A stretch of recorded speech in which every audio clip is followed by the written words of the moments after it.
Yeah, that's what we're talking about, guys. W's. I'm gonna eat one. Delicious. You know what's weird? From where I sit,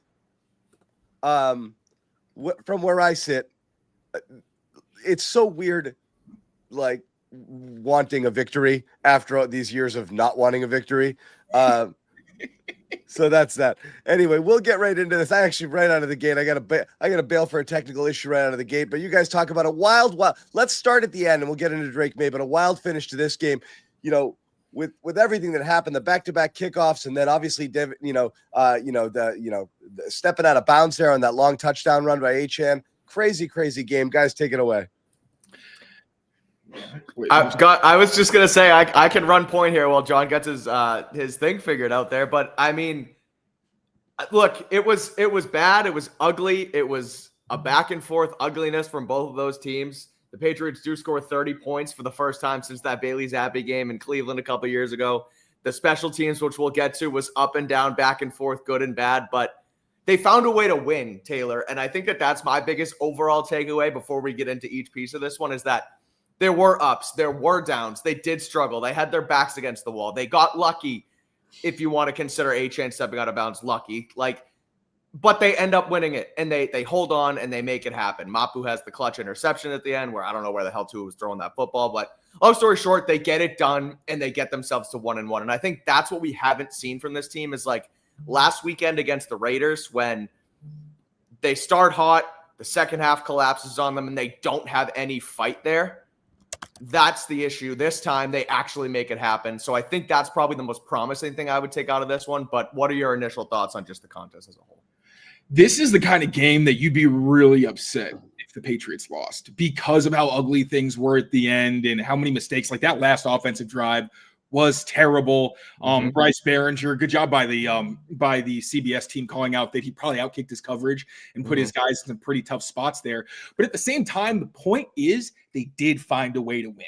Like even late there, you had Alex Austin with the slight, I don't know if anybody noticed, we've talked about this on the show before. You like to wear white gloves as a defender or the same color as the opponent's jersey so you can get away with some BS.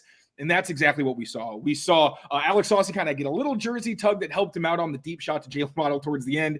And then we also saw him make the open field tackle, which kind of set the Patriots up to be able to ultimately get that Milton Williams sack. So, and then coming back, like you allow a big return touchdown, and then the special teams is like, all right, let's get one of our own.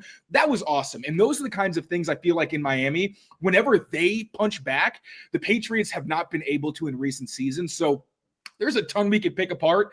And just because of the way this game flowed, like the second half was kind of disappointing at a lot of times, you know, I felt uneasy about it. And there's a lot they need to fix. Like if this is a better team, you know, it goes very differently, a team that's more disciplined, but it's not. It's September. It's the second week. The Patriots, just like everybody else, are still trying to necessarily figure out who they are in 2025. And the resilience they showed is the thing you wanted to see from a Mike Vrabel coach team. It's like, yeah, they punched you in the mouth pretty good, but you actually got your licks back and came out on top. And that is something I did not think they could do in the Gerard Mayo era. I don't think they ever did do that. Like actually, because they were winning the whole time against the Bengals. So just to see the resilience from this team and just a couple of other individual performances was very, very encouraging. Hold on, I was 15. Yeah, that's the thing too. Like what we were saying. We'll get to that. We'll get to the penalties. We'll get to it. And John, we were just saying how, you know, it wasn't the best performance and there's so many ups and downs, right? Like their backs were against the wall. They had to fight and claw back. They get lucky with the Achane stepping out of bounds. Drake Maye plays well, but then they also decide to pass in that 2-minute situation, which they never probably should have done. He also makes a bad throw. And I don't know if it was a bad throw. I don't know if Hollins just didn't get there, but not a good decision to not be able to stop the clock there. And it gives Miami another fight, and they somehow find a way to win. And I think that's the most, I don't know if I guess it's impressive the way they did it, but you still need to play better football because this was a Miami team that, as you saw, didn't have all their stuff together. They weren't on their P's and Q's. Their offense themselves, they had a bunch of false starts towards the end. Tua made a couple bad decisions, but it's still a Patriots team that's growing. And now that they see that they can win football games, you hope that they put that together. They have that identity in them, and then they only go up from here. Yeah, also, and again, I'm sorry, Go ahead, Taylor. because of the end of game, the way the Patriots played it. Do we feel differently if they convert? Because they were aggressive early in the game, right? They went for it on fourth down. They were going to go for it on fourth down. Yeah. You can argue whether or not you like it, but I like that they stuck to their identity, right? How often have we talked about that? Like, you're conservative and you're aggressive. Like, what's going on? They were like, we trust our offense. The offense is rolling. Yeah, we're going to try to sneak Matt Collins out, get the conversion, and put the dagger in this thing. Like, to be honest, I didn't hate the call. I hate that it didn't work. But No, you're probably and you're probably right, Taylor, because like I didn't like the decision because it felt like run the ball, drain the clock, play conservatively because you're only up 6 and then it could go backwards on the other end. But having listened to what you just said, if they did convert it, Matt Collins catch, I'd be like, that's how you play aggressive. That's why you like. And so it's a give and take there, but it's one of those things where damned if you do, damned if you don't. And the results is ultimately going to weigh how people view the decision. And that's kind of how I felt. They didn't get it. The clock stops. It's like, what the hell are you doing? You could have just tried to run this thing out. But long story short, I think I do like the aggressive because we saw last week they didn't play aggressive there. And I also criticized them there too. So. Yeah, I mean, look, Taylor made the point, and I think it's a good one. It's, you have to have realistic expectations with who these guys are, what this team is, what this team can be. There's going to be pockets of really bad football mixed in there because there's still a talent deficit on this team, so you can't expect it to be perfect. Though, as Taylor mentioned, Drake Maye was close to perfect in this game. If you want to nitpick, you can find a thing or two that he could have done differently or better, but not a lot. And he did some outstanding things. But among the things you talked about, like bouncing back from, they weren't able to generate much of a pass rush. So they were stuck covering, and Tua was killing them in those cover twos, kind of hitting it, over the middle in the little honey hole situation there. When they were playing man, it didn't always work out. You saw Alex Austin get kind of beat with Waddle on that TD there. So they couldn't necessarily hold up covering because they weren't able to get home, with what they wanted to do. But then they were able to dial up more pressure in the second half and make things a little bit more uncomfortable when they needed it. I thought they were pretty bad tackling most of the game. You mentioned out kicking the coverage. That's fine, but both gunners whiffed early on there on that one. But you saw it a bunch. You saw bad angles. I think Spillane, again, has not been super impressive through 2 games at all. That's supposed to be your rock there. They have a tough time covering tight ends and running backs right now, and a lot of it has to do with what's going on over the middle of the field. They were stuck on that big nickel situation. Then they inserted Mapu into the game, and tried something a little bit different, and he had kind of a whirlwind sort of very classic Marte Mapu sort of game. So I do think that and also you started out fairly well last week, and then you saw everything kind of fizzle. They put together those couple of good drives. They go into the half only up 1, and then they don't look good coming out of the second half. And I was like, is this going to be one of those things where the offense goes into shutdown mode? And it didn't. They kind of kept doing what they were doing. And again, I think we're going to have to circle this all the way back to Drake Maye. Drake Maye played a professional, commanding game. And it's interesting because after last week, there was a lot of trepidation, right? Like, I think the general consensus with a lot of Patriots Nation, at least in the overreaction column, was, shit, did we not get the guy? Oh no, like if May's not good, this whole thing is dead. Too much on his plate. And then the too much on its plate narrative the whole way through. And both of these guys, both McDaniels and Maye, saying no, but of course you expect them to. He just looked uncomfortable. So to see him look totally comfortable and totally in command in a game where he didn't, I don't know if you're going to see, when you look at the tape, Taylor, I don't know if you're going to have any turnover worthy plays on here in all game long. I think a couple times he stepped into Tape Tuesday is going to be fun, Taylor. Yes, it is. I'm actually excited. But there's so many things there. So again, I think you have to kind of look at Maye here as the one steady rock throughout this, and Stevenson throughout the whole game. Their commitment to the run, their ability to kind of keep it out there. Rhamondre not only running, but coming out of the backfield. But Drake Maye doing pretty much everything right. And it wasn't just not making mistakes. It was ball placement this week. So much better than last week. You think of that big gain to Rhamondre Stevenson, even the wheel route to Henderson earlier in the game, putting the ball exactly where it needed to be. Maybe one bad throw I remember early to Hooper where he could have had a walk-in touchdown on that first drive. But then he makes up for it, with a couple great throws. That throw to Booty in the bucket. He made a couple outstanding plays, and also some of the lesser stuff, which Taylor, you were tweeting about, like just taking what's there on a 2nd and long, putting them into 3rd and manageable. There was so much of that this game that when you look through it all, you're going to be like, that was a great play. That was a great play. That was a great play. He made so many of them. And so I think for Patriots fans, you got to feel a whole lot better after this week about Maye than you did last week if you did start to get a little bit nervous. Absolutely. And for me, like, obviously the big throws were awesome. Like Rhamondre, I'm going to get through my notes. He had the big scramble on 3rd down to like move the chains. I love those things, but more than anything, it was okay, it's 2nd and forever. Let me just get the ball down to Rhamondre, let him work after the catch. Then Rhamondre paying it off by getting like 10 plus yards and setting them up for 3rd and manageable situations.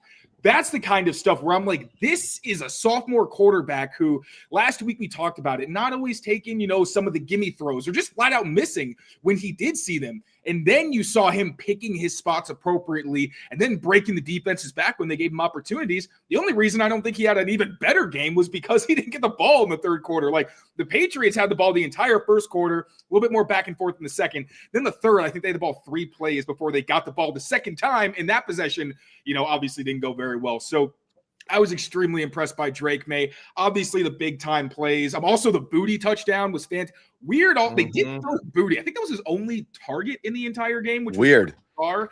Maybe it's because they were playing. I mean, not even because they were playing a lot of zone. Because booty. One catch, 1 target, 16 yards and a tut. Yeah, that's crazy. I hope somebody asks him about that in the locker room. It's a win, so I don't think he'll be too upset about it. Right. I'll definitely ask him about it. But I mean, the throw to booty, taking advantage of that opportunity when he could, just really. I said on the radio today on 98.5, I think this could be Drake Maye's coming out party today. I don't know if I mentioned it exactly on the pregame show, but I mean, against this defense, you were thinking as long as they hold up front, it should be.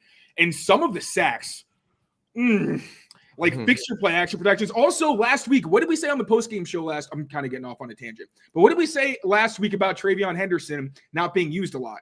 Probably because of pass blocking, right? Maybe they don't trust the rookie quite yet. What did we see? One of those sacks, I think he was 2 penalties or 1 penalty.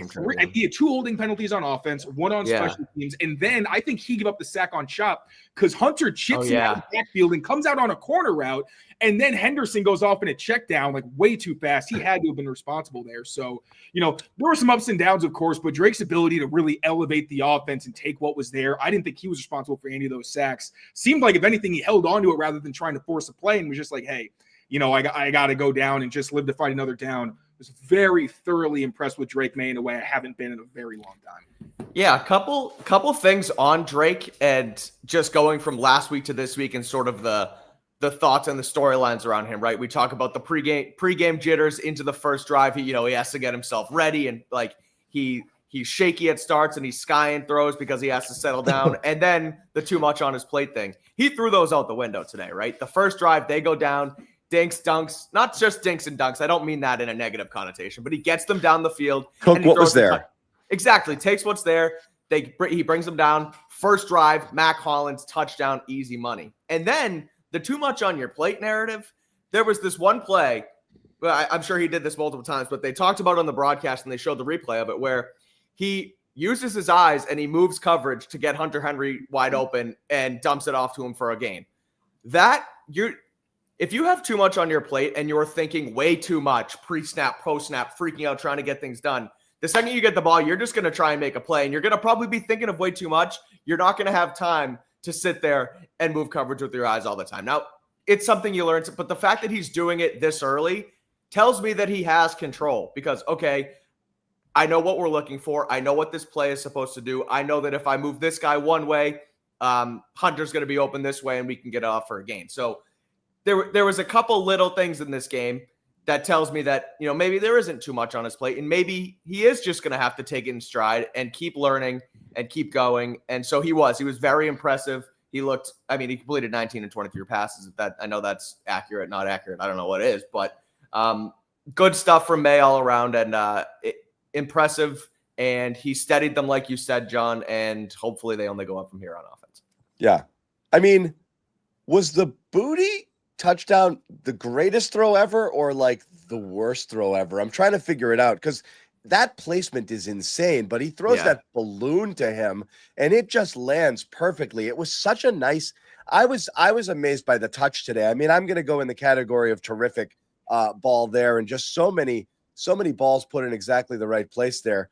But and again, a nasty catch from Booty too. Just nasty. nasty catch. It's still they're still managing him, right? You know, like for what it's worth. They're still trying to kind of, you know, they're trying to produce a game like this rather than have him go out there and just run around like crazy and create his own stuff, even though obviously the legs were evident here, but that was Maye making good scramble decisions. We have yet to see the reins come off with some, you know, designed runs, RPOs, and things like that, where I do think is another level of unlocking this offense here that's going to have to keep the defense honest in ways that they don't have to. Taylor hates this point. He hates it. No, you're wrong. They did it last week.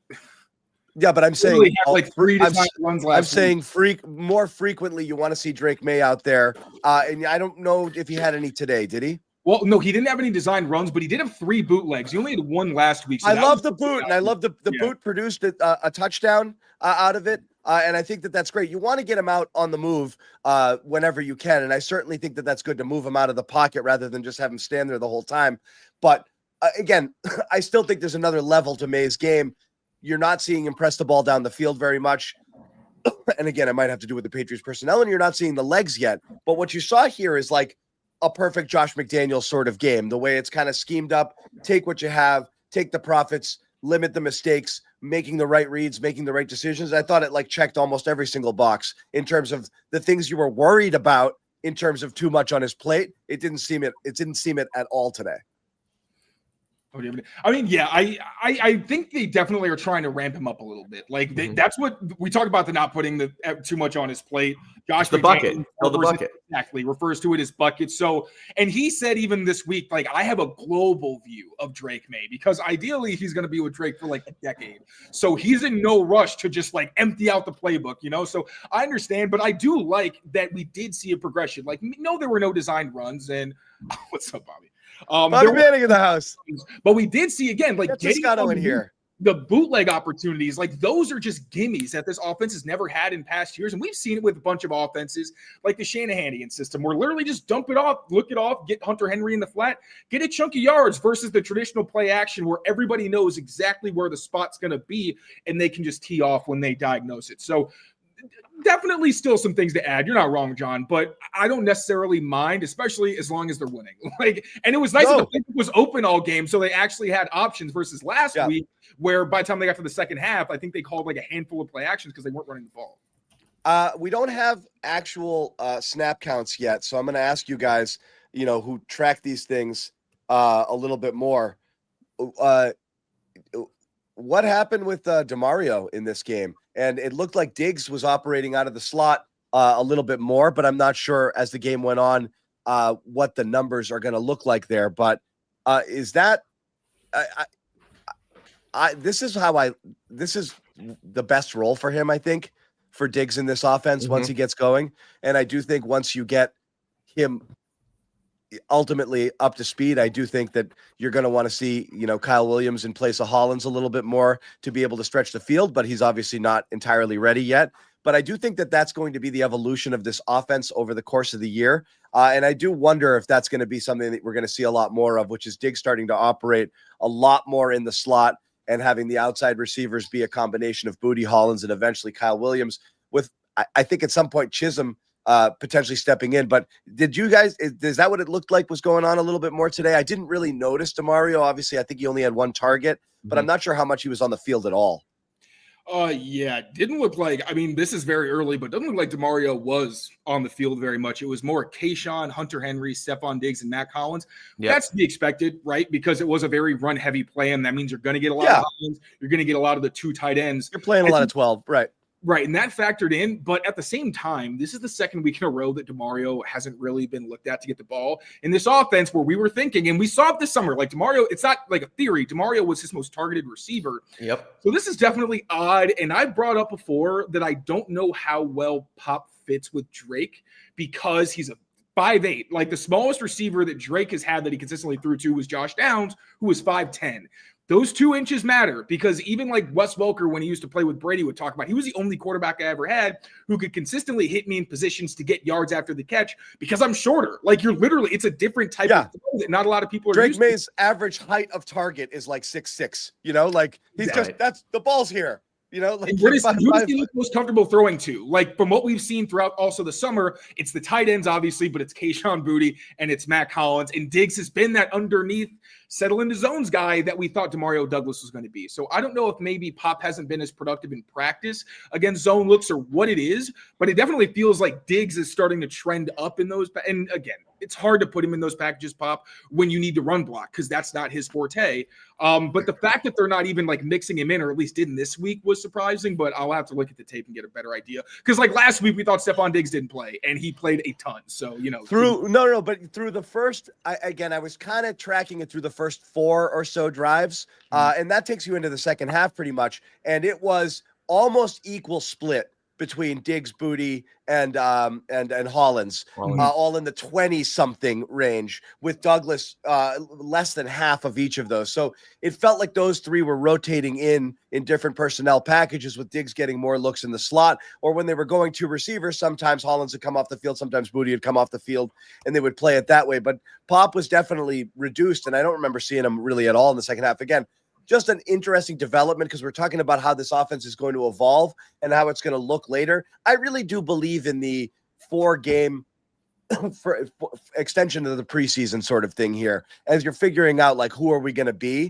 And so I think you're starting to see, you get to catch a little bit of a glimpse of what they might evolve into. Again, maybe it's game plan specific, and maybe Pop comes out and goes for 8 for 120 next week, and we'll shut up and put this up on Freezing Cold Takes, and that's that. But I think he's being phased out, and I actually like Diggs being operating in the slot as a more trusted target for Maye. I think that's going to be better for both sides. So I liked seeing him play there a little bit more, even though the numbers weren't necessarily popping there. It's one of the a little bit more. Just that's the last thing. Kyle Williams played a little bit more than he did last week. So little bit. No targets though. Unfortunately, they're still got Ross and Hooper though on that. He did. Yeah, true. He did. He cleared it out. Yeah. You want to get Williams involved, obviously, because you have more stock in him with the 3rd rounder, rookie, what have you. But like with Pop, they won the game and they scored 33 points. Now 6 of them were on special teams, but they scored 27 points as an offense. Drake Maye looked really good. So if we came into this game or come out of this game and they had scored 10, 12, 13 points and the offense looked stagnant and Pop had these numbers, it's kind of when you question it and be like, well, why aren't you getting this guy involved? Because he does have this unique skill set, and he did have this rapport with Drake throughout the summer. So what gives? Where, like you said, John, they're working through it. They're working it out. They're trying to figure out how they want to run their offense, who they want to run their offense through. And the fact that it's not Pop and they looked pretty good today is fine with me. And you don't necessarily want him to get phased out, because he does look like he's a stud when he's on. But if they can't get it together, like you said, Taylor, they can't get on the same page. Stephon Diggs turns into sort of their slot receiver type, their fringe guy there, because of his different skill set now that it was a couple years ago, given the age or whatever. Like, I'm fine with it, and phase him out and get Boutte going and figure it out from there. And if Chisholm turns into the slot guy you want him to be, then great. If not, I'm fine with Diggs and how they're kind of rolling through it right now. Yeah. It was all interesting and all good. And again, this is just one observation. We're going to dig into Maye a little bit more in a minute. Ahmed, if you can throw up, I think this is it, our prize pick situation here. I do want to tell our folks at home here about Prize Picks, number 1 daily fantasy sports app in all of North America. And again, this is the time that you guys really want to get in on the action. If you're going to do so, again, pick more, pick less. That easy, up to 2,000 times your cash on Prize Picks. Great deals throughout the year, where you're basically getting free squares and gimme squares. And guys, I'm not going to hold you to it, but I don't know how you did on your Pat's Daily Picks. We'll talk about it after. But lots of cool things that you can do, an opportunity to make cash here when you jump in on the action. Again, download the app today. Use that code CLNS. Get 50 instantly after you play your first $5 lineup. Once again, download the app. Use code CLNS. Get 50 instantly after you play your first $5 lineup. Prize Picks, run your game. And what did we do? 0-2. How did we do? Terrible. 0-2. Great. Tua diced up the secondary, and despite an awesome game from Rhamondre, probably a PPR merchant, a yards merchant in fantasy, he does not find pay dirt, so we went 0-2. But hey, swing and a miss. You tried again, and we'll go from there. Guys, Amit, we only put it up when they do well. I shouldn't have said a thing. I shouldn't have said a thing. Remove it. Okay. Get it out of there. It never happened. Never happened. We'll circle back to Maye because I do think, again, that's one of the most encouraging things that we're going to get out of this whole situation here. We got to talk about Rhamondre Stevenson. And, Taylor Kyles likes a lot of things. He likes his movies. He likes his anime. He likes his superheroes, comic books. He loves watching film. He loves wearing hats backwards. Yeah, right. A lot of grown-up stuff. He likes watching film. But boy, does he love taking victory laps, maybe more than anything. And here he is. Remember when people thought Rhamondre Stevenson was washed? It's true. I mean, dude, that was all we were like. I understand we were all excited about TreVeyon Henderson, and everyone's asking, okay, is going to be 1A, 1B? Is it going to be 1-2? I was thinking, like, yeah, TreVeyon's great, but Rhamondre has been put in such terrible positions basically since after his rookie year, where he's running behind lines that can't block for him. And we all talk about how he's so bad, while the guy's literally averaging negative yards before contact like 3 years in a row. Maybe not exactly negative, but pretty damn bad. And this was the first game where we actually saw him get some holes.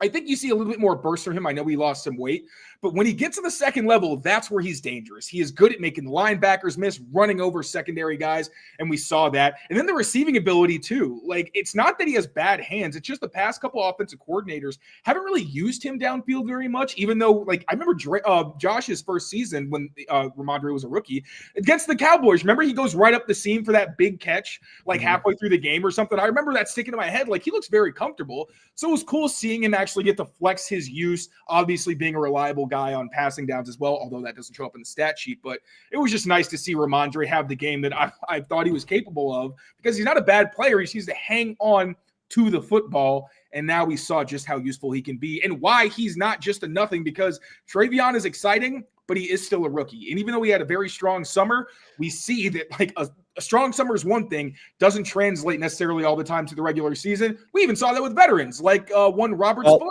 So, it was just nice to see back on. You have to quickly point out what's going on with Henderson if you're going to talk about Rhamondre. I do think they want to get him more involved, but I do think that one of the things that was supposed to be able to get him on the field, which is his ability to pass block, hasn't shown up. And obviously he whiffed really badly on a sack there and a really critical play in this game.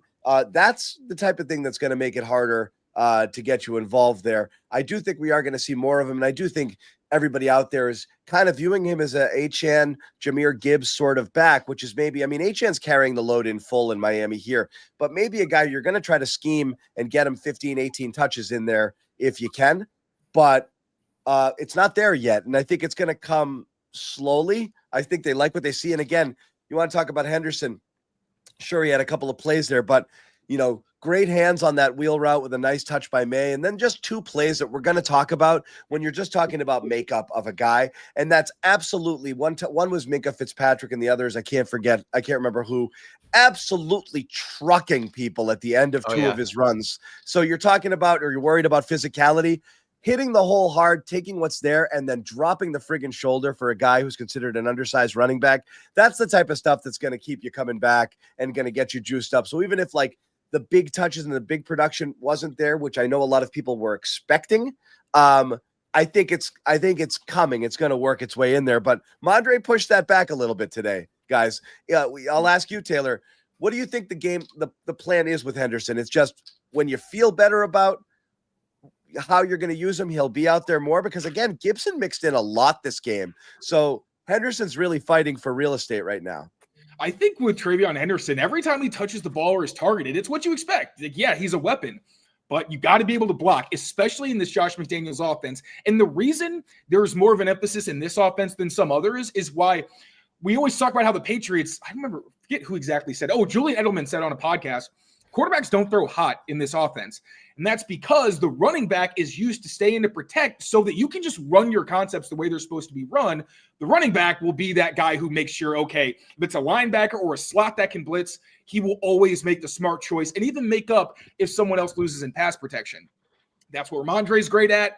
Antonio Gibson, from what I've seen, has been better at that when he's on the field. But TreVeyon Henderson, like we said, had 3 glaring mistakes that hurt his team. So in those situations, you want to keep him on the field a ton, but if you can't trust him to pass protect and your franchise quarterback's back there, you just can't put him in the game. And when I look back in the tape, I don't think he was ever kept into block. I think it was always like quick scan and then get out and become a check down option. So until TreVeyon proves in practice and in games that he can be someone that they can rely on to pick up his assignment consistently and do the right things without getting flagged, then you're probably going to see a lot more of the Rhamondre Stevenson show, more opportunities for Antonio Gibson, because you cannot afford to have that liability, because Drake's always one hit away from, like any quarterback is one hit away from disaster, and you just can't do that with a young running back. I liked what they were able to do, or what they tried to do, John, you mentioned, with Henderson in the pass game. He had that nice wheel route out of the backfield when they ran 2 back. He looks fast. He's running through guys. But it is the pass protection is concerning. And I know it's super early, and he is only a rookie, so it's good. You would think it's going to improve. But that was one of the reasons why you thought that this guy could come in and have an immediate impact, because he has the ability to be a bruiser on the ground. You saw him truck stick a couple guys, and then he's just kind of lost in translation in the pass game or the pass protection game. I think it'll improve, but if Rhamondre keeps running the way he's doing and averaging, almost 5 yards a carry, then, you don't want the entire load to be on him. You saw Gibson tick up a little bit today. He had 5 carries today, which was obviously more than he had the other week, but I'm okay with the stable of running backs right now. They were able to establish the run. You want to see more, though. It's your one shiny toy. That's the problem. It's not a matter of wins and losses. It's just simply right or wrong. It's entertainment also, right? And there isn't a huge entertainment factor with the Patriots outside of Drake Maye every once in a while using his athleticism or making some really cool off-platform throws. Watching dink and dunking your way down the field is great. But it's still, you're looking for splash. Henderson's that one guy on the team that can provide it. And I think that's what people look like, is a game breaker. I think the Patriots, haven't had game-changing talent in a while. So it's this shiny new toy or this sports car in the garage. And it's there's 4 feet of snow outside and you can't take it out right now. And everybody's just a little frustrated because you want to see what it can do. So I think, again, that's what people want to see. It's not really running out of patience with a rookie after 2 games necessarily. I just think maybe we got a little impatient about how quickly he would be involved in what, the narratives, again, Taylor, we talked about too much on Drake Maye's plate, and it's time for Henderson to fully take over for Rhamondre. And both of those were shattered basically in a span of 5 or 6 days. You talk about not having a game breaker, though. Rhamondre was a game breaker today. He had that 55-yard receiving, catch and run. I thought he was going to score, and he looked like he just ran out of gas at the end, which was that's the kind of stuff where it's oh yeah, he has been in the league for a little while now. He is an aging running back. And in Miami. Also. Yeah, for sure. But did you see the photo that Ryan Fitzpatrick posted of the field, where you see how the Patriots sideline is just beaming in sun and the Dolphins are underneath? That's just so brutal. A+ to the architects of that stadium. Oh, it's genius. It is literally perfect. So where as soon as you get to the sideline, there's just all this freaking sun. Well done. Yeah. Well done. So, no, I thought Rhamondre was game breaking today. He made plays that was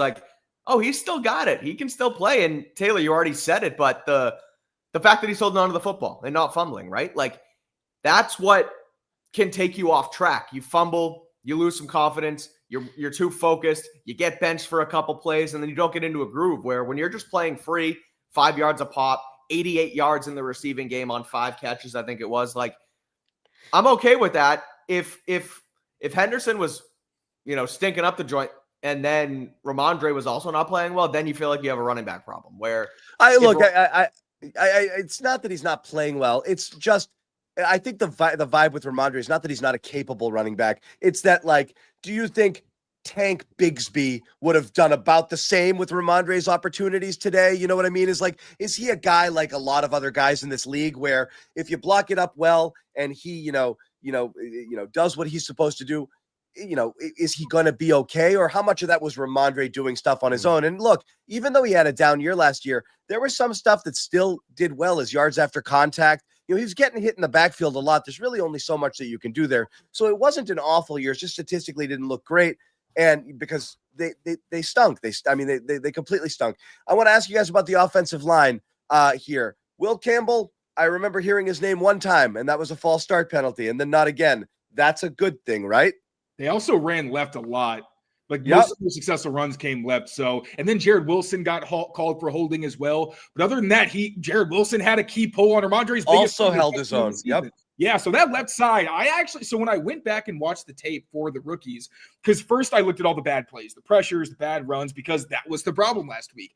And some of it was Will Campbell and Jared Wilson. Nothing crazy egregious where I was like, oh, they're in trouble. But there were some significant issues in the second half, or especially late. But early on, I was like, wait a minute, they're getting movement in the ground game. Their combos are strong. They're passing most of the things they get off pretty well in terms of stunts and blitzes. And one-on-one, they generally held up well. Like, honestly, Jared Wilson had Adam Butler in a torture chamber until Butler pulled out a spin move and then kind of threw the rookie off track. But I was really impressed by them. But then the right side, like Morgan Moses, that movement that the Dolphins were doing where they would adjust last second, it got him 3 times.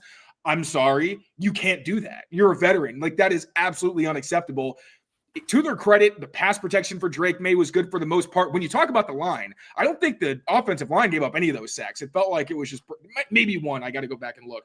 But a couple of them were just breakdowns off play action. And then the run game, again, like it existed. And they did what they needed to do by, what did I talk about in my, the game preview? One of the keys was establish the run and punch them in the mouth right in the middle, because the Colts inside zone gap just destroyed them. And they actually capitalized on a golden opportunity. So I would put the offensive line overall in the plus win category, but those penalties have got to stop. I understand holding. Rookies are going to hold. They're overmatched sometimes. You can't be getting all these pre-snap penalties. That's unacceptable. The false starts are awful. Like, it ruins you, and it ruins the vibe and the feel of a drive. Like, you get backed up, then you can't do anything. Then you're just, you're playing from behind. And Borregales hitting that field goal towards the end, good kick for him to bounce back. I know we'll touch on the special teams in a little while, but that was almost bad because they had the false start there on that drive, and it almost just kept backing up, and they almost had to punt. So in crucial clutch situations, you need to have your head screwed on. And it's early for a guy in Will Campbell to have those types of penalties. It's, you think you hope they're going to be able to work it out, but he's someone who is a leader and is supposed to be a cerebral and smart football player. You got to keep that together, and you can't false start. I know you're on the road and you're having a hard time, but the Dolphins fans were booing the Dolphins. So it's not like there was much of a crowd impact to be false starting there. Yeah. So, go ahead, Taylor. Yep. 2 other things. One, I got to eat crow so far on Garrett Bradbury. Like, he hasn't been perfect. I said that I didn't know if he was still a starting caliber player in the NFL. I thought as a run blocker, yes, maybe not as a pass blocker. He has been solid. I want to, tip my cap to him. Maybe the film will tell me different, but, I love when I can say I'm wrong when I'm, maybe doubting a player. So, hats off to him for the first couple of weeks. Some things to fix for sure. Like, there seemed to be some missed blocks last week, especially, but he's been solid. Also, Morgan Moses was in the walking boot in the locker room after dealing with an injury last week. That is significant. But Mike Vrabel told us that Marcus Bryant would be the next man up. Another rookie who had a strong summer, but someone who we've also had the grain of salt of, like, he's playing a lot of guys in the preseason. Like, he knows the guys he's lining up against. So exactly how much does that mean? He's got 42 career starts. That's significant. But, just keep on the radar that Morgan Moses, could potentially miss next week if the foot doesn't improve, and it could be Marcus Bryant, another rookie, which would make 3 rookies on the Patriots offensive line. Yeesh. Yep.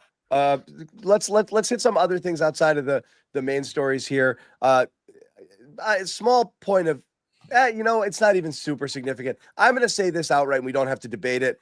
I'm always in favor of, instead of kicking the field goal to go up 6 there, to go for it and end the game. That's what I would have preferred. And if Achane doesn't step out of bounds there, that would have been exactly the reason why. Yep. I didn't like it. I think at that point, end the game. Don't give the other team the ball. I don't think your defense was playing that great. Miami had to puke all over itself in order to put itself out of position to score there. Didn't necessarily love that. Let's talk about Taylor's guy, Marte frickin' Mapu. Your thoughts on his kind of performance here, because again, he did some bad things. He did some good things. And doing anything for him is noteworthy because he was basically relegated to special teams last week. And this is the guy who was on the cut line entering this year. And so he showed up today, Taylor. He did some stuff. And look, I can't give him too much credit. Tua literally threw him the ball. So like, I love Marte as a player. I can't give him too much credit for that. I also need to watch it again because Jason McCourty gave him credit for funneling Malik Washington or whoever it was that caught the almost touchdown to the sideline. Or Devon Achane, but also it looked like he might have missed the tackle, which caused it to kind of unravel. So I'm going to have to go to the film before I give Marte any credit. But what I will focus on is the reason Marte was in the game was that Robert Spillane wasn't tackling and also wasn't in coverage. That I really liked Robert Spillane this summer. He was like constantly around the ball on runs against screens. He's making plays in the pass game. Even last year, like he had good tape. Yes, you could see he was not a very athletic player, but mentally he more than made up for it and was one of the leading tacklers in the NFL, although he also had some misses. But also in training camp, and he didn't play a ton in the preseason either, which is something to note, but you don't tackle to the ground really in training camp. So it's impossible to know whether or not your team has a significant tackling problem. I mean, obviously, if it's egregious and they're not even making tackles in training camp because of bad angles, that's one thing. The number of times Spillane hit someone and bounced off was insane. Awful. You cannot have that for a guy who I thought was an every down player. Like a Jawan Bentley type, but plus because he has better instincts in coverage and a little bit more mobility to make plays on the ball. Last week, I thought he was bad tackling him and Christian Ellis, but this week, it felt like I think Spillane missed at least 5 tackles. Mm-hmm. And he was in a tough spot on the Devon Achane play because he's in zone. I thought he might have kind of flown out a little fast considering he did have a threat that was coming into the flat that he knew was there. I got to look back, so I don't want to give him too much crap for that. And also, like, that's putting your players in bad positions to succeed, right? Where you got Spillane in man coverage against Devon Achane. I don't know. I know they were going fast, so sometimes it's just difficult situations and you kind of get stuck. But, yeah, I was extremely disappointed by what I saw from Robert Spillane. Made some tackles, of course, but, I mean, too many plays that should not have happened from a captain. And again, from someone who I saw as an every down player, I was extremely disappointed in his. One of my pet peeves from a linebacker and like in that situation is when they just try to make the tackle by throwing the shoulder in. It's like, I'm tougher than you and I'm just going to knock you out. And then they don't wrap up and the guy bounces off and then the linebacker flails and looks foolish and then they end up with the first down. That happened to Spillane today. Didn't like that. And you mentioned the coverage bust with Achane. I wonder if it's more on Spillane or more on, the coaching, like you said, putting guys in bad spots because you don't want that matchup anyway. Now, Spillane's he's supposed to be able to, like you said, be an every down linebacker and cover guys like that. But it also is Devon Achane, which is a different breed of running back against a linebacker anyway. So you're at a disadvantage. But I mean, he got moved out of his cleats on that play for the easy touchdown. So yeah, and that's the thing is like, look, you can attribute some defensive issues to you don't have your number one cover guy who can basically lock things down and allows you to do so many other things defensively when you know that you've got that in the fold. You don't have to necessarily worry about as much in the backfield there. So you have help coming in there. You really don't have anything in that linebacking core. Spillane has to be the calming presence there and the guy who settles it all and the one that you can count on the most. Otherwise, you've got some problems. So again, there's some problems the Patriots have. They're probably not going to go away, but you don't want problems to exist that you thought were solved, and that's not great. Spillane being one of these big offseason acquisitions, the other one and the bigger one being Milton Williams, brought some heat today and obviously finishes the game with a game-ending sack there at the end. You like to see that. You like to see what you saw out of Barmore too, where he's starting to see that 2023 pop a little bit, and he's leveling up, and he's getting through that line, and he's tougher to block, and his presence is felt, and you're like, oh, I remember this guy. That would go a long way if these two guys can level up a little bit as the season goes on here, particularly Barmore. But again, I liked what you saw out of Williams there, who appeared active and involved and winning his matchups there in the middle of that Patriots defensive line. Yeah, and so last week the whole conversation was the Patriots were good blitzing, but they weren't good in 4-man rushes. Yeah. When you looked at the numbers, that's what it said. And I even asked Mike Vrabel about it. He disagreed. So it took a while because you got a ton of stuff to do. But later in the week, I got a chance and I dug deeper. that was a very specific situation because, one, you're playing a quarterback in Geno Smith, like Tua, who throws the ball so fast, it's almost impossible for you to actually get there unless you take away his first read or he makes a mistake. They also used a ton of play action, a lot of 6+ man blocking assignments, a lot of quick throws. But I saw a lot of wins that they just couldn't get home, but guys were winning individual matchups. This week, they turned the blitz all the way down. I think they blitzed like a handful of times. And you saw when Tua wasn't throwing in under 2 seconds, they were getting home. There were a couple of pockets where he had pressure. There wasn't a lot of pressure, but one of those, it was Anthony Jennings, Corey Durden, Joshua Farmer, and Caleb Chason got chipped. So it's like, what do you have to understand the personnel on the field. You're not getting a lot of pass rush from that group. They're trying to stop the run. Good on the Dolphins for capitalizing. But when they had Chason, Landry, Barmore, and Williams on the field, at least one of those guys was getting a win pretty consistently. Chason, oh my God, another veteran, line up on the right side.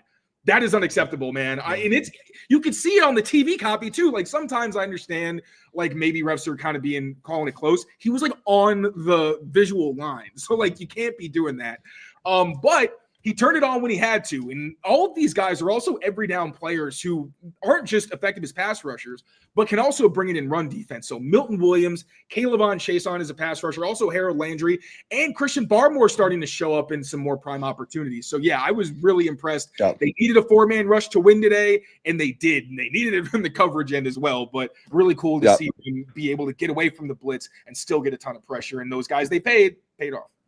Throwing in a couple super chats here, and we do appreciate when you do make these donations here to us. The stuff is divvied up amongst the hosts, so it really is appreciated.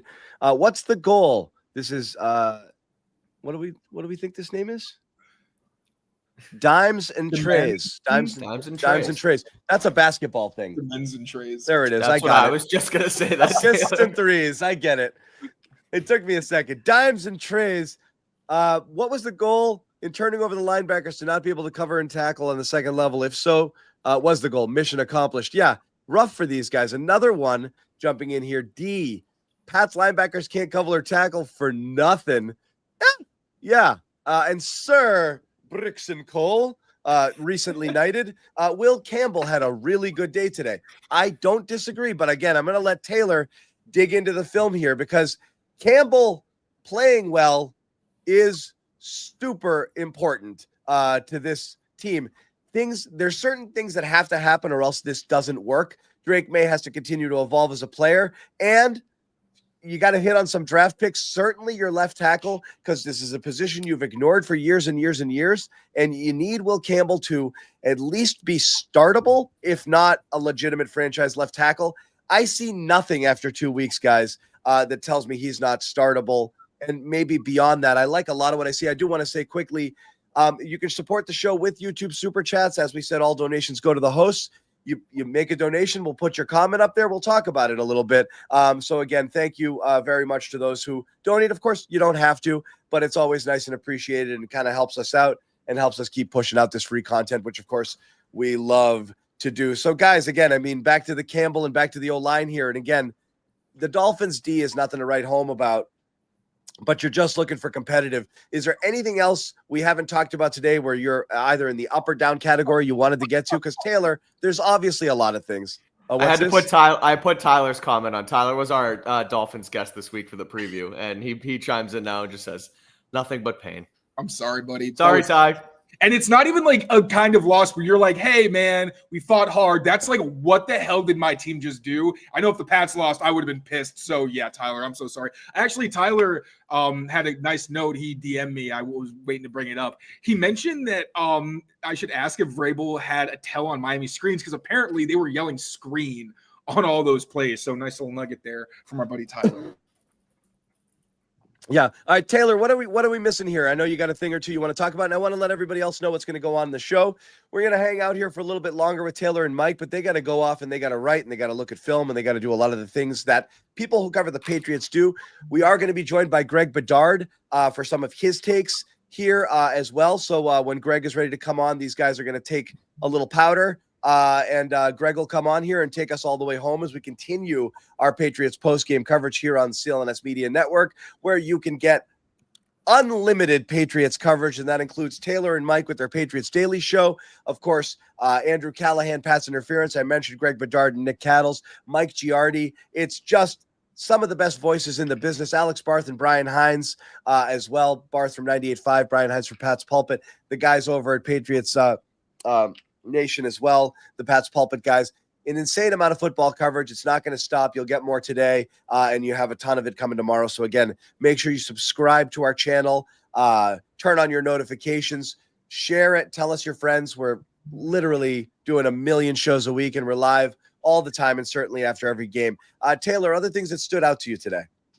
Just looking at the team stats, man, like this is nice to finally see. Above 50%, they went 7 for 12 on third downs. The offense did. 0 turnovers. Let's freaking go. Feels like we don't get to say that very often.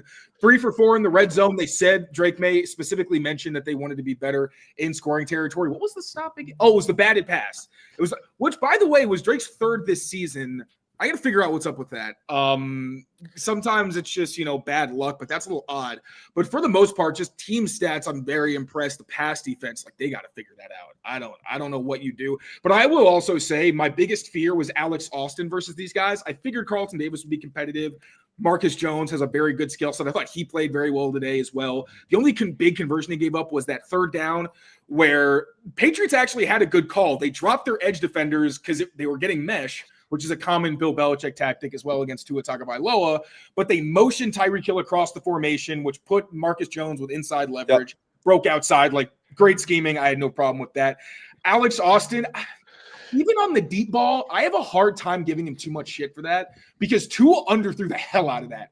I think Austin thought he had to keep running so he could even just get in on the play. And the fact that it hung up there, maybe he could have played it better. I need to get a better view of it so I can get the totality. But I'm not sure if he could have really played that much better and actually gotten the interception. Also, Craig Woodson, both of the deep outs were to his side. I think Tua was able to also move him a few times with his eyes. On Alex Austin's touchdown allowed, I think they were in quarters or some type of coverage where Craig Woodson was in that side of the field. That wasn't his responsibility, to be fair. I don't want to blame him for not getting there, but it felt like Woodson was in on a few plays deep and that the Dolphins were attacking him. So that'll be something in my deep dive that I'm definitely looking out for. Okay.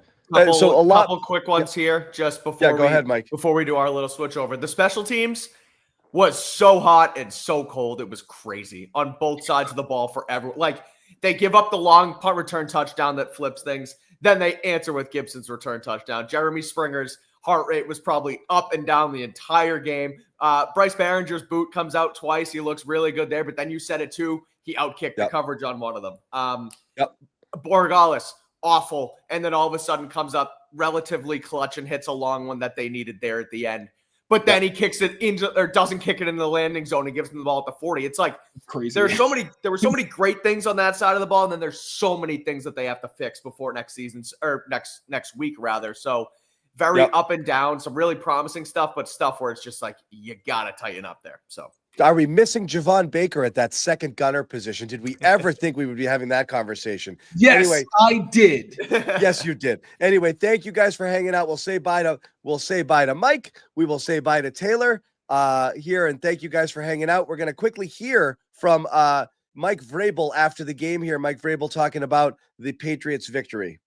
And that's a big thing in this league because when you play in the National Football League, you have to be willing to take some punches, and that's okay.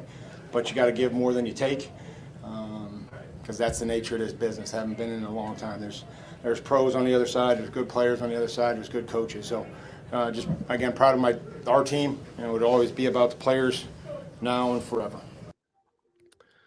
And that's it. Welcome in Greg Bedard, who's got the halo of sun over his head, but he's going to be all right. They know who you are. They know who you are. So. Anyway, Greg, Vrabel kind of sums it up there. They're not a front-running team. It's never going to be easy. There's going to be some sloppy stuff. It's not a complete team. There's going to be holes. There's going to be inconsistencies.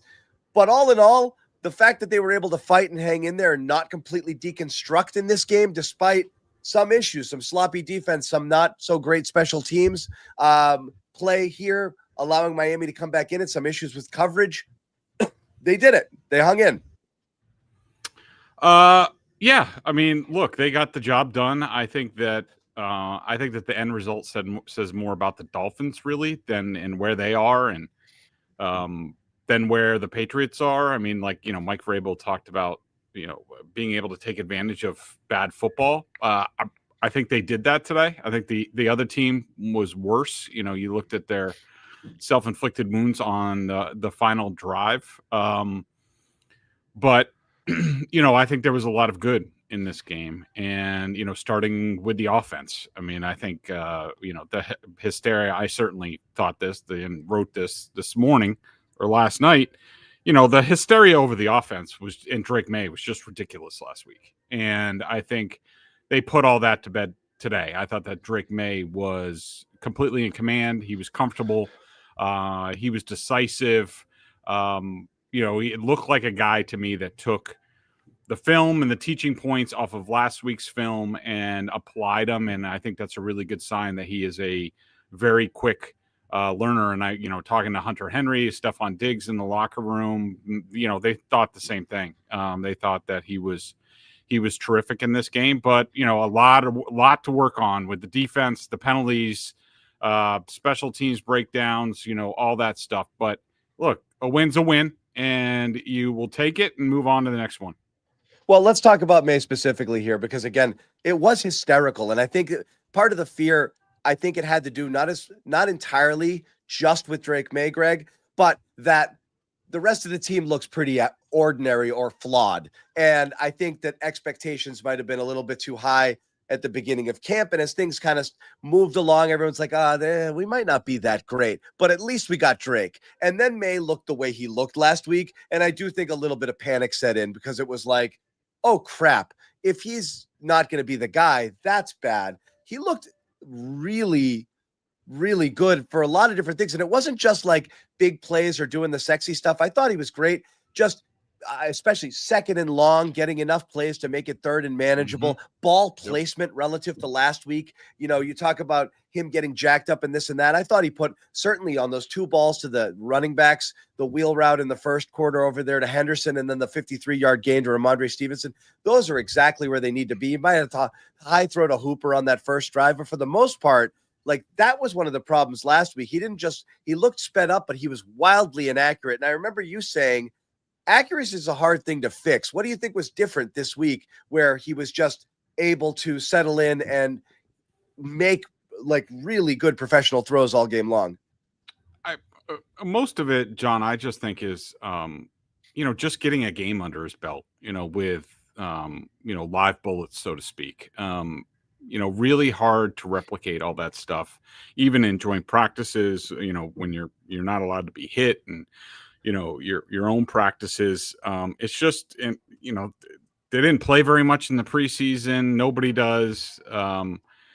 Didn't run any of really their stuff because you don't want to reveal anything. So it's really hard to do NFL offense. And I think you saw this across the league in terms of the struggles that a lot of offenses had the first week, even teams with, guys, a ton of veteran people and continuity.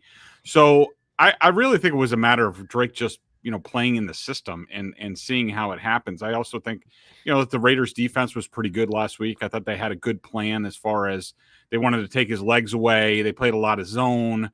That makes it a little bit more uncomfortable for a young quarterback in a new offense.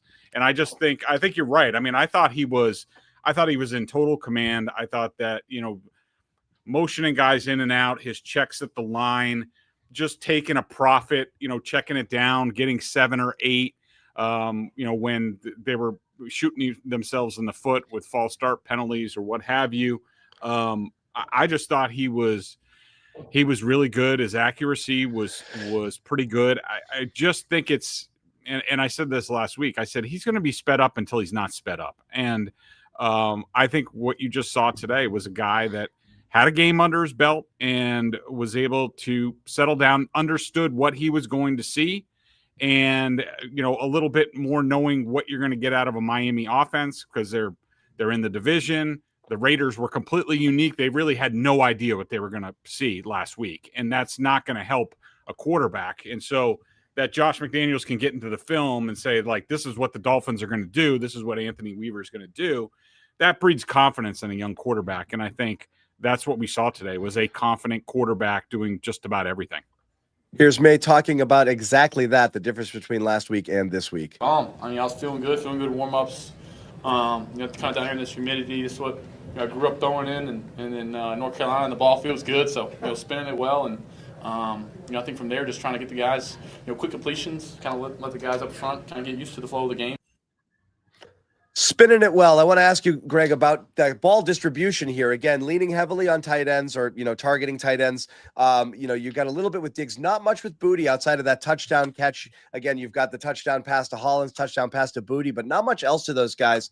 But what you saw in this game, I thought was interesting, and maybe I don't know whether you're tracking it in game or you just can see it better from the press box, because of course Greg is at the game here, covering it live in person. Looked like Stephon Diggs was operating out of the slot a little bit more. Is that a thing that you're, and again, not entirely, because they played a lot of 12 where they were just rotating in two different receivers, and sometimes it was Hollins and Booty, sometimes it was Diggs and those guys, but he did seem to get some slot reps today, and it looked like DeMario was kind of phased out. Is that a 1 week thing, or you think that this is a direction that they might be moving with some stuff? Yeah, I'm not sure. I mean, Kyle Williams even got, some snaps got a few early, which we didn't, see last week. I think they just wanted probably wanted Drake to have, some comfort and, having guys available underneath that he has trust in, and Diggs and Hooper, and, Henry didn't, have a whole lot of action today, but, and plus, let me say this is the worst press box angle in the league. So I don't know jack crap about what happened during this game as far as like schematics and things like that. It's horrendous. You're in a corner, low corner. But, I just think that, this was the Patriots knew what to expect. It's not a very good defense there. If you can handle the line, which I think they did a great job of. I was just looking at the PFF's like an initial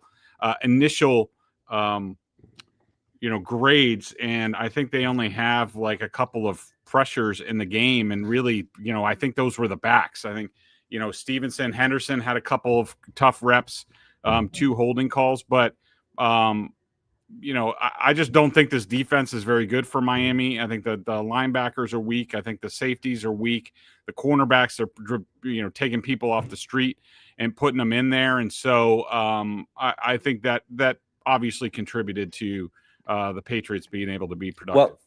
Well, that's the thing. So not to do the wet blanket thing, which you've been accused of from time to time, but like, did you predicted a loss? So let's be honest there, right? You had the Dolphins winning this one, so at least that didn't happen.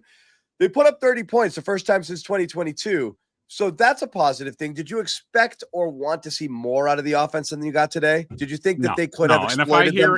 And if I hear any of that bull crap, I'm going to go nuts. So I don't want to hear any of it. I can't, I'll probably hear it on 98.5. I was just looking at it. Let's just go through it and let's be real. Okay. I mean, I know people think that if they don't score a touchdown on every drive, they've failed. These are their drives: touchdown, field goal, punt, touchdown, field goal. I mean, that's pretty damn good offense. You have a quarterback who completed, I think it was 83% of his passes. 82.6. The running game was good. Rhamondre was good. So I had no problem with the offense, and everybody should be thankful about what they did today. It was really good. I have a lot more issues with the defense. What's going on over there? Some of the special team stuff. The kicker can't make kicks, even in his own college home stadium. I'm just fine with what they did on offense. And the thing was, yes, I predicted a Miami win. I had no idea. I thought, who knows if Miami's going to quit? I didn't know they were going to be that bad and being implicit. The Patriots easily could have lost this game. It would have been on the defense and the kicker. But I did predict a high-scoring game. I predicted, I think 30-27, I think earlier in the week on my podcast. I think I might have had 34-30. I don't know, something like that. But I figured both defenses were going to be in a world of trouble. And I did on my podcast on this network say that this could be Drake Maye's sort of breakout game, and it was. Yeah, and there you go. So this is the disturbing part of this. It's a win, and it's great. I don't know. I mean, you'd rather see wins than losses. And again, you're not tanking for draft picks anymore this year, so you want to see development. But the defense, of all of the things that we had to pump the brakes on a little bit with this team, I think, again, you're missing your best defensive player and probably the only top 10 player at their respective position on the team right now in Christian Gonzalez. That alone is not enough to explain what's been a pretty bad defense overall in terms of their ability to cover, their ability to tackle. It's not looking great right now. How concerned are you overall with just what you're seeing from the defensive side of the ball against, the teams that they faced so far? I'm very concerned. Yeah. They were not good. I mean, again, Miami barely had the ball in the first half for like 7.5 minutes, and they had 165 yards. They were averaging like 22 yards a minute of possession in the first half, which is just ridiculous. And it didn't get a whole lot better. 10 yards of play. Yeah. Yeah. I mean, it for a was, it was bad. And if Miami wasn't, shooting themselves in the foot more than you were with delay of games and illegal shifts and, Tua doing Tua things like, it could have been even worse. So, yeah, I mean, sort of when I adjusted my thinking about this season, some of it had to do where Drake Maye was in this offense, which we saw in week 1. This is a very nice development for week 2. And then it was the defense, because I thought that the linebackers weren't very good. We saw that exploited again today. I thought that, you have 2 new safeties sort of, in the mix, and, and you don't have Christian Gonzalez. But that is no excuse for the way that they played defense the first 2 weeks. And, that if this team is going to do anything, like if the offense does this every week, and I'm not talking about even scoring points, the way that they did, of course, they had the kickoff return that factored into it. But if the offense does this every week, they should be competing for a playoff spot. If they're not, it's because the defense has not been good enough. And they were just getting exposed to man coverage in the first half. They changed that a little bit in the second half, but not nearly good enough on defense. Yeah, and the one I'm most concerned with is at this point is Spillane, because you already were pretty thin at the linebacker position, and that's supposed to be your guy that you feel the best about there. You spent money to go get him in free agency, looked good in camp and preseason, has not looked good through 2 games. Yeah, I mean, I also think it's I take a lot of issue with the defensive approach, the defensive play calling in the What first 2 specifically? weeks. Well, I mean, of course, it was the blitzing in the first game. This one, it was the man coverage. And that's the thing about man coverage is, like, you could say, even when Gonzalez comes back, you could say, oh, well, we're going to play man coverage because we have these 2 great cover corners. And plus, Marcus Jones is pretty good at it. His only thing is he's short, so he gets picked on sometimes in physical mismatches. But you can say that, but here's the thing. Everybody else has to play zone. I mean, everybody else has to play man-to-man. That means Robert Spillane. That means Christian Ellis. That means the safeties. And so, like, if you can't do it, don't do it. Like, I would much rather them, especially in the first half where you're owning time of possession, make them go up and down the field, dinking and dunking. Instead, they're giving up pass plays over their head. Like, they're giving up the edges. It just, probably the most underwhelming thing so far. And I don't know how the Terrell Williams, Zach Kerr situation is playing into this, but compared to, like, let's say, when Belichick was here, when they could, actually, play defense at times, I don't think the defensive approach has been sound for this team each and every week. Well, why is that? I always have an issue with the idea of coaches having a system that this is who we want to be if the personnel doesn't necessarily fit that system. And again, it's different when Gonzalez comes back. You are able to play man a little bit better there, and maybe it's just we're not going to change over one guy. We're going to play this way until he gets there, and then that's what we're going to be. We're just going to be better at it. But again, that is, that is interesting to me. If you don't have the horses to do something a certain way, do you have to try something different? How much of that is just stubbornness at this point? How much of it is literally just trickle down effect from not having your best cover guy? Well, I do think that the Titans, and a lot of these guys came from the Titans with Mike. I think they were kind of a, we're going to do what we're going to do. But, they also had, pretty, whether it was like a David Long at linebacker, they had very athletic linebackers. They had Kevin Byard at safety, who was a playmaking safety. And, who knows, maybe Craig Woodson gets there, but he is a rookie. Jalen Hawkins has been mostly a, get back safety, and now you're putting him in different positions. I think it's, Robert Spillane is a guy who, I've always liked. He's a good, solid football player, but, he's not a playmaking linebacker except in the pass game, like in zone drops. He's excellent at that. But, he's not going to be able to run with a chain or something like that. And to ask him to do that is just, to me, not putting your players in the best position to succeed. And I think at some point, they're going to need to have a reckoning, and they're going to be like, all right, well, who are we? And how do we work off of that, instead of saying like, well, this is what we like to do in 3rd and long. And this is, they have to match their personnel a little bit better. And that's another thing. I mean, I did think, Marte Mapu got the big interception. You did see them go with, Mapu a little bit more in dime. They brought coverage. They brought in the, Charles, what's his name? 22, Charles Woods. On at times. So I would like to see, some more packages, and maybe that develops as the season goes along. Yep, fair enough there. Greg, we didn't touch upon it, and I'm going to let you go. We got a couple minutes left here before Greg's got a boogie, but Rhamondre Stevenson has a good game. A huge chunk of the receiving yards on that 53-yarder from Maye there, which was a super big play. Again, only 11 carries, 54 yards, but ran hard, hit the hole hard, gave them the necessary juice that they needed after the run game was totally non-existent last week. So it's good to see it get back on track.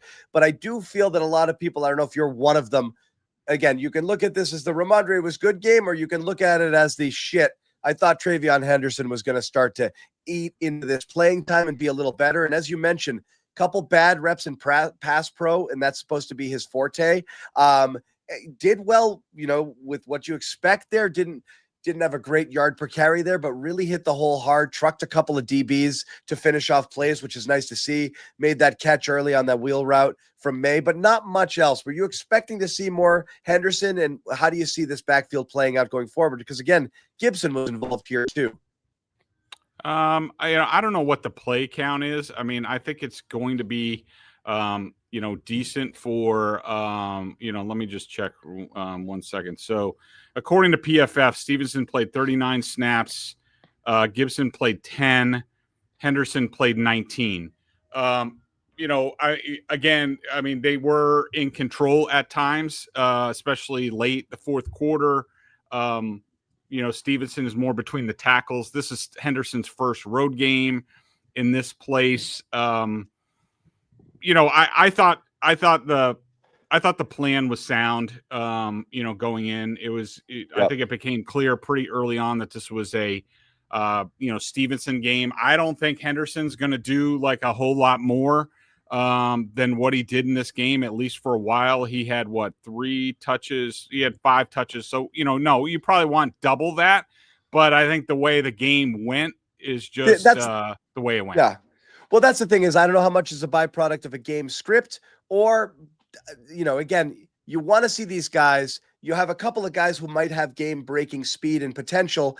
And it's still early in the year, but again, Kyle Williams factored in, but not targeted, got a few more reps, a few more snaps. But again, that's someone, if you want to try to be able to get downfield, might be one of the few people who can do so on this team. And TreVeyon Henderson might be one of the few game breakers where you don't have to be perfect on offense and hit all your throws and not make mistakes. And you might every once in a while get him to pop one. I would figure they would try to find a way to get 10 to 12 touches in there every week, regardless of game script. I don't know if that's something that you agree with. Yeah, I'm sure that's the plan going in, but sometimes, games just go a different way. And like you said, I mean, his bag, at least, in the early part of his career, is going to be out of the backfield passing situations. And, when you hold twice, you ain't getting on the field a third time to get it. So that's his own fault. Yep. All right. We're going to let Greg go. We want to tell everybody quickly at home, you can subscribe. Is this right, Greg? $7 a month? Is that the latest and greatest for BSJ? Yeah. $7 a month, $50 for the year.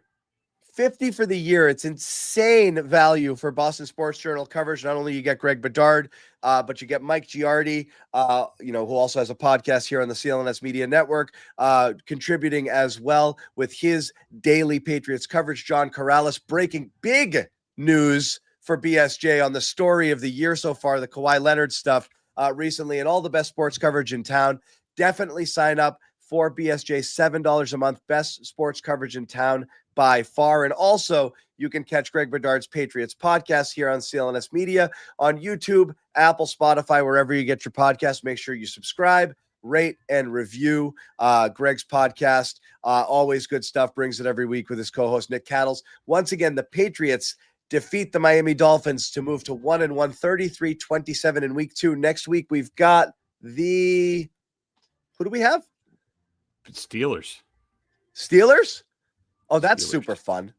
Oh, good. All right. So that should be a fun one to get to see Aaron Rodgers, which should be a lot of fun. So again, thank you guys for hanging out. Thanks, Greg Bedard. And again, check him out. You'll have something up on BSJ, I'm sure, very shortly about this game. Thank you all for hanging out with us. Thank you guys for the super chats and for the comments and all of that. And we will see you all later.